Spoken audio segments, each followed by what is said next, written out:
Good everyone! Welcome po sa ating prayer covenant. And before po tayo mag-start, samahan niyo po muna akong manalangin. Let's pray. Lord, we come before you today, humbled and ready to hear your word. Salamat sa pagkakataon na makilala ka ng mas malalim. We ask for your qualified wisdom, Lord, to understand your truth. Tulungan mo kami na makita ang kagandahan ng plano mo sa bawat isa. Lead us and open our hearts to your message. In you pray. Amen. Ayan, ang scripture po natin ngayon ay matatagpuan sa Micah chapter 6 verses 1 to 8. And ito po ang sinasabi, "Listen to what the Lord says. Stand up, plead my case before the mountains. Let the hills hear what you have to say. Hear, you mountains, the Lord's accusation. Listen, you everlasting foundations of the earth, for the Lord has a case against his people. He is logging a large against Israel. My people, what I have done to you? How have I burned you? Answer me. I brought you up out of Egypt and redeemed you from the land of slavery. I sent Moses to lead you, also Aaron and Miriam. My people, remember what Balak king of Moab plotted and what Balaam son of Beor answered.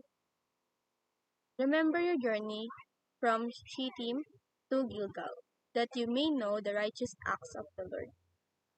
With what shall I come before the Lord and bow down before the exalted God? Shall I come before him with burnt offerings, with calves a year old? Will the Lord be pleased with thousands of rams, with 10,000 rivers of olive oil? Shall I offer my firstborn for my transgression, the fruit of my body, for the sin of my soul? He has shown you, O mortal, what is good, and what does the Lord require of to act justly, and to love mercy, and to walk humbly with God." Today po, gusto kong pag-usapan po natin ang justice, mercy, and humility. Sa Micah po, chapter 6, verses 1 to 8, makikita po natin kung paano pinapaalala ng Lord sa atin na hindi sapat na mag-offer lang tayo ng material things or rituals. Alam niyo po ba na minsan sa buhay natin ay iniisip po natin na okay na, nagdasal na ako, nagbigay na ako ng offerings, tapos ayos naman po yung spiritual life ko. Pero hindi po ganun. Kasimple yung pleasing God. God looks deeper sa ating puso at sa paraan natin ng pamumuhay. He wants us to live in a way na nagpapakita ng justice. Hindi lang sa church, pero sa daily life. He also wants mercy, kindness, at yung pagiging humble sa lahat ng bagay. Kaya dapat maging natin at tanungin natin na talaga ba akong nagpapakita ng love at justice sa iba? This passage po is sobrang practical kasi gusto ni Lord na hindi lang tayo nagpapakita sa labas, kundi pati sa loob, sa puso natin. And sa Micah 6 po, starts with courtroom scene po, where God is like a lawyer, reminding Israel of all the good He has done for them. Imagine po, God is saying, alam nyo ba kung anong ginawa ko para sa inyo? He reminds them of His care, guidance, and protection. Minsan po nakakalimutan natin lahat ng blessings natin, kaya kailangan ni Lord na i-remind tayo. God wants us to see that lahat ng effort natin to please Him should come from gratitude, hindi from obligation lang. Sometimes, we do good things kasi gusto natin may kapalit or para lang makita ng ibang tao. But God is looking at intentions, yung sincere love, care, at obedience sa Kanya. Kaya before we even think of giving or doing something for God, dapat tanungin natin, puso ko ba talaga ang nagdo-donate, naglilingkod, nag-share, if it's not coming from the heart, mas better pa na magsimula muna tayo mag-reflect. God is also teaching us na simplicity and sincerity matters more than grand gestures. And sa verse 6 and 7 po, yung tanong po ng mga tao, Lord, ano bang dapat naming ialay sa iyo? Gold, offerings, or sacrifices? Kasi minsan iniisip natin na kung magbibigay tayo ng malaking bagay, okay na lahat. Pero God's response is super clear sa verse 8. He does not want complicated rituals lang. God wants justice, mercy, and humility. Three things that are way more important than expensive sacrifices. Kasi kahit anong offering mo, kung wala sa puso mo yung love at justice, walang value sa God. Walang value sa God yung mga yan. Kaya the challenge sa atin ngayon is, are we living in a way na fair tayo sa ibang tao? Kind tayo at humble sa lahat ng achievements natin? Dapat maging reminder ito na ang true worship hindi lang sa Sunday o sa altar, kundi sa everyday life natin. Justice, ang ibig sabihin nito is treating people fairly. Hindi pinapaboran ang sarili at standing for truth. Minsan, in school, sa work, or kahit sa pamilya, may pagkakataon tayo na mabias or maging unfair. God is calling us to be aware of those moments. Not easy, I know, kasi lahat tayo may weaknesses. Pero God gives us wisdom and strength to do the right thing. Mercy naman is showing kindness even when people don't deserve it. Think about that friend na lagi kang offend o kaibigan na nagkamali pero humingi ng sorry. Paano mo sila tratuhin? Diba? Dapat po may patience, forgiveness, at love.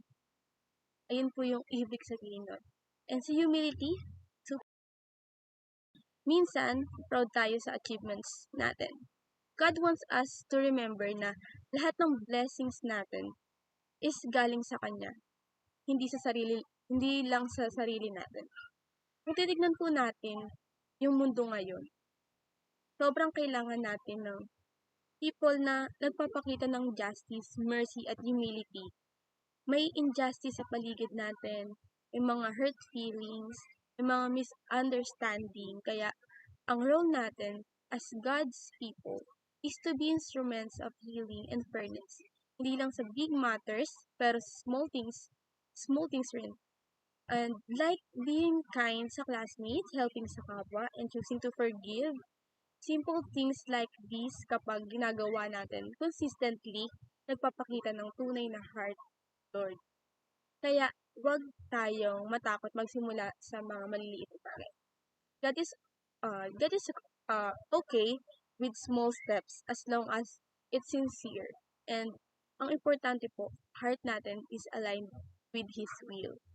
And isa pa po sa lesson dito, God is not impressed with show-off religion. Lahat ng grand gesture, kung walang love and integrity sa puso, walang meaning. Kaya in our youth ministry, school or family life, tanungin natin yung sarili natin. Ano ba ang intention ko sa ginagawa ko? May times na naglilingkod tayo pero sa pride at not for God. And let's correct that. God is looking at sincerity, hindi sa lakas ng effort or value of gift na ino-offer mo. Minsan, kahit maliit na action, kapag gawa with love, super pleasing sa God. Kaya, wag minamaliit ang small acts of kindness. And sa Micah 6 po, sa verse 8, reminds us na hindi kailangan maging complicated. God wants a simple life na nakatuon sa truth, compassion, at humility. Para sa youth natin, this is practical, hindi kailangan maging perfect, pero dapat willing tayo to act justly, show mercy, at maging humble. Kahit sa school, relationships, or social media, pwede natin i-apply ito.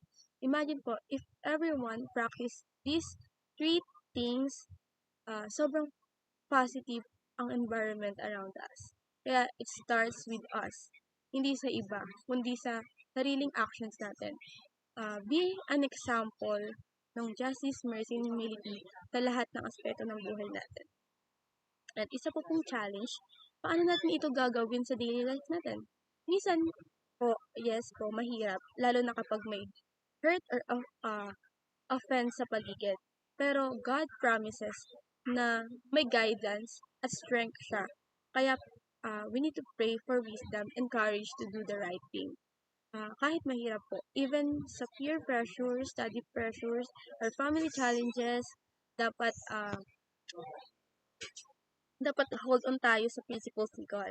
Justice, mercy, humility, yung tatlong pillars po na ito, pwede natin gawing guide sa lahat ng decisions natin sa buhay. Kasi true fulfillment, hindi lang sa achievements o gift, kundi sa pagiging pleasing sa God sa actions natin.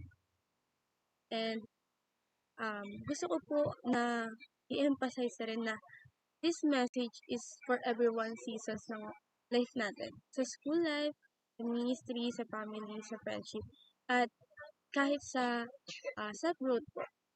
God's principles are timeless po. Kaya kahit hindi perfect, continuous practice is important. Minsan may failure, may mistakes, pero God always ready mag-correct at mag-guide sa atin. Don't let guilt or pride stop you from improving. Always align your heart with what pleasing God. As a simpleng praise po, let's remember na walk humbly, act, act justly, and love mercy. Not show, focus sa justice, mercy, and humility sa every situation po. Be mindful of how you treat others and even small actions. God sees your intention, your heart, and your consistency. Let's strive to apply this sa daily life natin, sa school, sa home, sa ministry, and even sa online world natin. Small consistent steps make a big difference, and pray for guidance, strength, and courage to live this out. Be example for the others and inspire them to also act justly, show mercy, and walk humbly. Kaya huwag po tayong matakot na simulan natin ngayon. One act at a time. God is happy now with happy not with perfection but with sincerity. That's all po. I hope na may nakuha po kayo sa ating scripture sa araw na to. Samahan niyo po ako sa ating closing prayer. Let's pray po. Lord, thank you for your word today and for reminding us what truly matters to you. Tulungan mo kami na mamuhay with justice, mercy, and humility every day. Guide our decisions sa school, sa family, at sa lahat ng ginagawa namin sa buhay, Lord. Forgive us if we fall short and teach us to have a sincere heart. Help us reflect your love sa mga tao na sa paligid namin. And as we end this time, stay with us and lead us in your will. In His name we pray. Amen.